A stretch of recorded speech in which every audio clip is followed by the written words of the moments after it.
Olá pessoal, sejam bem-vindos a mais uma aula sobre o Império Bizantino. Essa aula de hoje então vai tratar sobre o período médio do Império. Esse período ele vai do ano de 681 até o ano de 1081.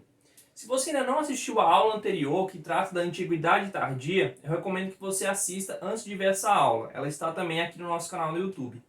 Bem, em 681 vai ser formado então o primeiro Império Búlgaro. O primeiro Império Búlgaro ele vai ser o vizinho norte do Império Bizantino. Durante esse período vão haver 5 grandes dinastias.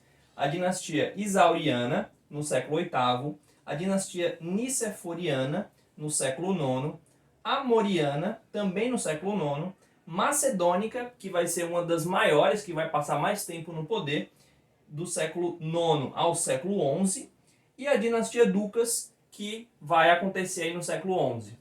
Então, a primeira dinastia desse período vai ser a dinastia Isauriana. Ela vai estar no poder entre os anos de 717 ao ano de 802. Durante o período dessa dinastia, nós temos 3 grandes questões aqui que eu gostaria de abordar. A primeira foi a perda do exarcado de Ravenna. Para quem está um pouco por fora, Ravenna é uma cidade que fica na Itália. A Itália, na época que o Império Romano Ocidental caiu, ela havia sido invadida por uma tribo germânica chamada Ostrogodos. Porém, o Império Bizantino havia conseguido recuperar boa parte do território italiano ao vencer essa tribo germânica chamada Ostrogodos. Aí o que vai acontecer? Vai vir uma nova tribo, também bárbara, digamos assim, germânica, chamada de Lombardos, e esses agora vão ser vitoriosos nesse enfrentamento contra o Império Bizantino. O Império Bizantino ele tinha 2 grandes exarcados. Ele tinha o de Cartago, que ficava ali na região da África, norte da África, e esse de Ravenna. O de Cartago havia caído já durante a dinastia anterior a essa Isauriana, que foi a dinastia Heracliana.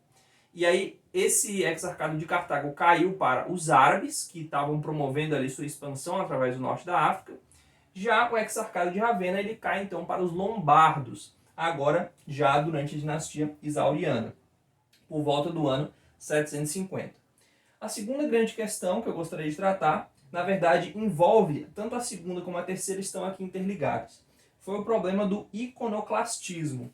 O que é iconoclastismo? Bem, a palavra ícone vem do grego e significa imagem, assim como a palavra ídolo. O que aconteceu? Durante o período da dinastia Isauriana, surgiu a ideia chamada iconoclasta.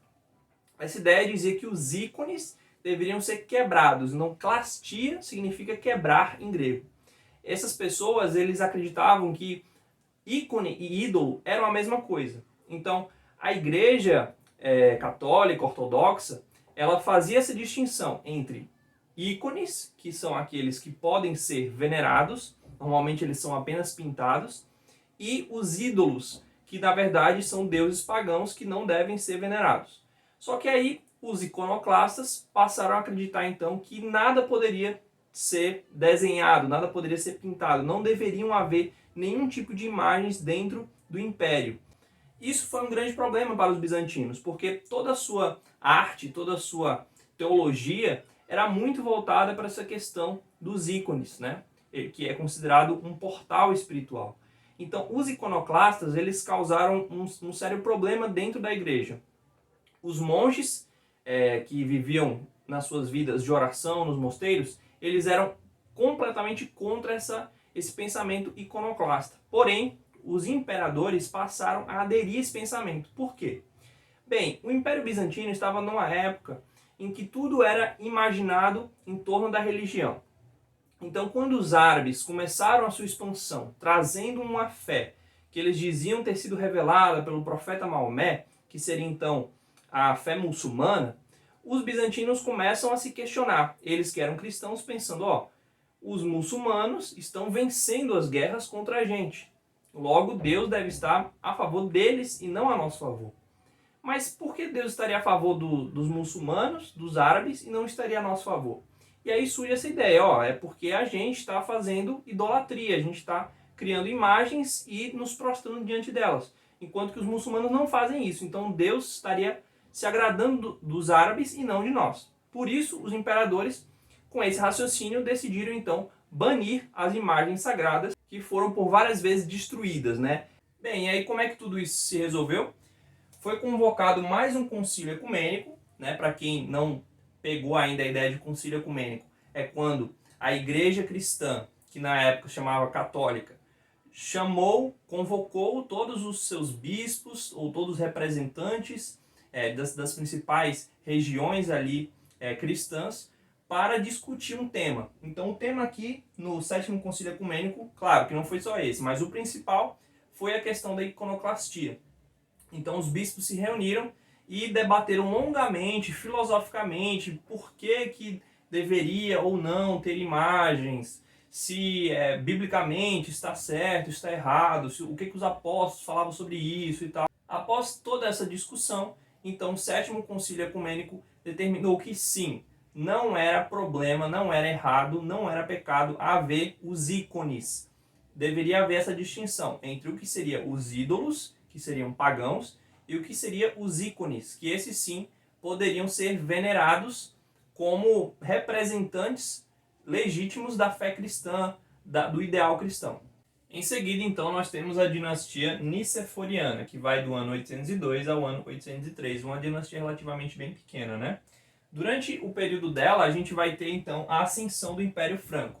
Para quem não está muito ligado, o Império Franco foi um império que existiu ali no que hoje a gente conhece como a França e a Alemanha, pegando também ali os Países Baixos, a Bélgica, a Suíça também, um pouco da Áustria e também o norte da Itália. Esse Império Franco, inicialmente, ele era composto por francos, né? Francos é uma tribo germânica, ou seja, inicialmente pagã, porém que depois se cristianizou com a influência do catolicismo romano. Então os romanos, que tinham uma longa tradição cristã, eles evangelizaram os francos. E por isso o Império Franco ele se organizou melhor, baseado ali na religião cristã e tal. O que aconteceu? Desde a época que o Império Romano Ocidental havia caído, esse título império ou imperador só era legitimamente carregado pelo imperador do Oriente, ou seja, o imperador bizantino, que a gente também poderia chamar imperador de Constantinopla. O que aconteceu nesse momento? O Papa, que estava na região ocidental, ele queria que na sua região, ou seja, mais geograficamente próximo a ele, existisse um poder político que pudesse ajudá-lo nas suas questões, até porque quando você tem, por exemplo, os lombardos ali na Itália, e o Papa querendo proteger as posses da igreja, ele precisava de um poder político que pudesse trazer segurança para os seus fiéis, trazer segurança para a igreja. Então, por isso, ele vai começar a legitimar justamente essa dinastia dos imperadores francos. E o mais importante deles vai ser o Carlos Magno. O que vai acontecer? Os bizantinos, eles muito receosos, não queriam aceitar a ideia de que no Ocidente pudesse haver um novo império. Por quê? Porque a ideia dos bizantinos é que somente eles eram herdeiros do Império Romano. Porém, eles acabaram finalmente tendo que reconhecer Carlos Magno como imperador. Beleza, pessoal. Então a nossa terceira dinastia vai ser a dinastia Amoriana. Ela vai estar no poder entre 820 e 867, também relativamente aí uma dinastia de curto período no poder, né?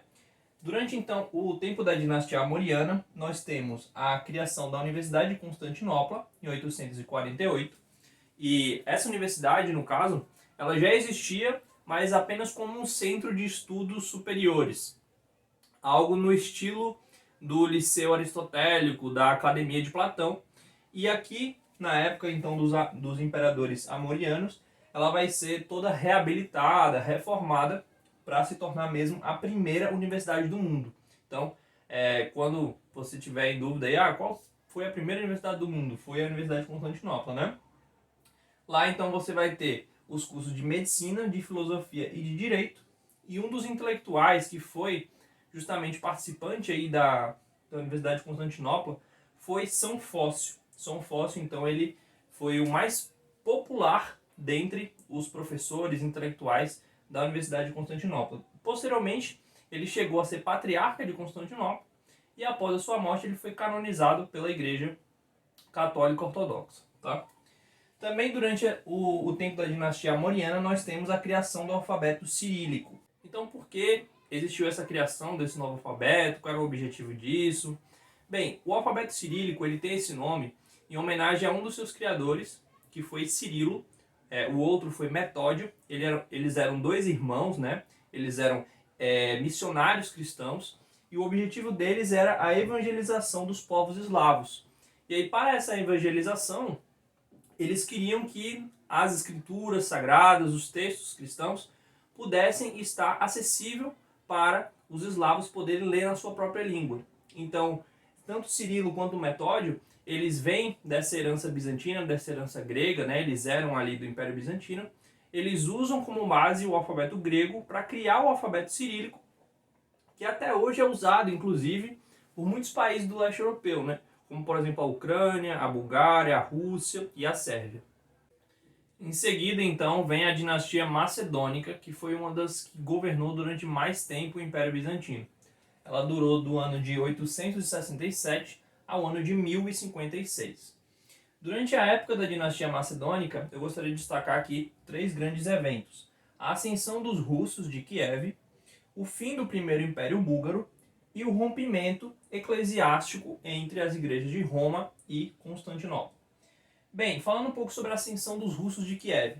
Na dinastia passada que eu acabei de comentar, vocês perceberam que São Cirilo e São Metódio, esses dois irmãos missionários, eles já se dirigiram então aos povos eslavos para tentar cristianizá-los, para até criar um alfabeto para a língua deles. No caso, os eslavos não tinham alfabeto próprio ainda até aquele momento, e começaram a esse trabalho de evangelização. Foi aí que começou uma relação estreita entre os bizantinos e os eslavos, principalmente esses eslavos orientais, que hoje seria correspondente à Ucrânia, à Bielorrússia e à Rússia. Que esses 3 países, então, eles têm uma origem em comum, que é justamente a Rússia de Kiev, que foi um estado aí medieval. Durante esse período aqui, a rainha Olga, que era a rainha então dos russos de Kiev, ela se interessa muito pelo cristianismo, se interessa pelo catolicismo lá de Constantinopla. Ela decide então visitar o Império Bizantino e aprende ali toda a doutrina cristã, e ela mesma se converte ao catolicismo, né? Isso acontece de forma que Olga então posteriormente vai ser canonizada pela Igreja Ortodoxa, pela Igreja Ortodoxa Russa Bizantina, e é considerada então Santa Olga, a primeira grande santa assim dos povos russos. Em seguida vai existir o rei Vladimir I. Ele vai ser neto então da rainha Olga. Vladimir I, ele nasce ainda em uma época que os russos de Kiev eles não eram totalmente ainda cristãos. Eles já haviam recebido essas influências dos missionários, e a rainha Olga já havia se convertido. Porém, Vladimir I ele ainda governou como um rei pagão. Porém, a partir de determinado momento, vai haver agora uma aliança entre os russos de Kiev com o Império Romano Oriental, ou seja, o Império Bizantino. O Império Romano Oriental, então, vai ceder Ana Porfirogeneta, que é uma princesa bizantina, para se casar com Vladimir I, ou seja, uma aliança estratégica, diplomática, que vai fazer uma princesa bizantina, grega, se casar com Vladimir I, que era russo. Só que, para que esse casamento pudesse acontecer, Vladimir I ele precisava, então, se converter ao cristianismo. E é isso que ele vai fazer. Ele decide que todo o povo russo, então, deveria se converter ao cristianismo, e acontece, então, batismos em massa, batismos de todo o povo russo nos rios ali do leste europeu. Em seguida, vai acontecer o fim do primeiro Império Búlgaro, ou seja, os bizantinos estavam, desde a época da dinastia heracliana, em conflito com os búlgaros, e eles conseguem pela primeira vez derrotar completamente esses inimigos e anexá-los dentro do Império.